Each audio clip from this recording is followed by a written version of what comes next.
وقتی زخمی به خودی خود ترمیم نمی شود، یکی از این دو اتفاق رخ می دهد. یا همینطور خام باقی می ماند یا در بیشتر اوقات جایش یک لایه سنگین از جای زخم می نشیند. زخم باز منشأ مداوم درد است. جایی است که بارها و بارها سرش آسیب می بینیم. این آسیب شاید کوچکترین تکانه ممکن باشد. این ممکن است کاری کند که تا ابد گوش به زنگ باشیم، یعنی همیشه مشغول مراقبت از زخم‌هایمان باشیم و همین باعث می شود توانایی محدودی در رفتار انعطاف پذیر داشته باشیم. باعث می شود نتوانیم با اعتماد به نفس بیشتر عمل کنیم، چرا که می ترسیم دوباره آسیب ببینیم. زخم‌ها ممکن است بر هم ترجیح داده شوند، یعنی هم ازشان محافظت شود، هم بافت‌های خود را در کنار هم داشته باشند، ولی اشکالات خودشان را هم حفظ کنند.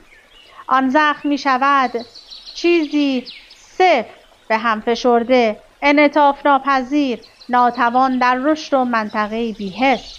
آن گوشت اصلی که بافت زنده و سالمی داشت دیگر نمیتواند از نو بافت تولید کند.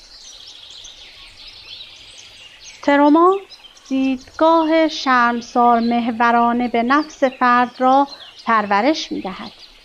یکی از غم‌انگیزترین نامه‌هایی که دریافت کردم نامه مردی اهل سیاتل بود. او کتاب من درباره اعتیاد را خوانده بود. من در کتاب در قلمرو ارواح گرسنه نشان داده بودم که اعتیاد در اصل نتیجه ترومایی در دوران کودکی است. تنها عاملش نیست، بلکه رایج‌ترین هم هست. این مرد که 6 سال بود ترک کرده بود، همچنان درگیری داشت. 1 دهه بود کار نکرده بود و به خاطر اختلال وسواس فکری عملی تحت درمان بود. کتابم برایش شگفت‌انگیز بود، ولی برایم نوشته بود من در برابر موقعیت مناسبی که برای سرزنش مادرم داشتم مقاومت می‌کنم. اگر آدم گندی هستم به خاطر خودم است. اینجا بود که فقط آه کشیدم. شرمی که باعث حمله به خود شود به سادگی می‌تواند به مسئولیت شخصی تبدیل شود. در ضمن اون نکته اصلی را متوجه نبود. در کتاب هیچ وقت به این اشاره نکردم که والدین را سرزنش کنید. حتی این کار را تایید هم نکردم.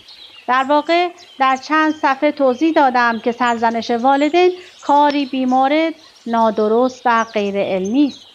محرک این مرد برای دفاع از مادرش دفاع در برابر حرف من یا دلالت بر حرفهای من نبود، بلکه دفاعی بود در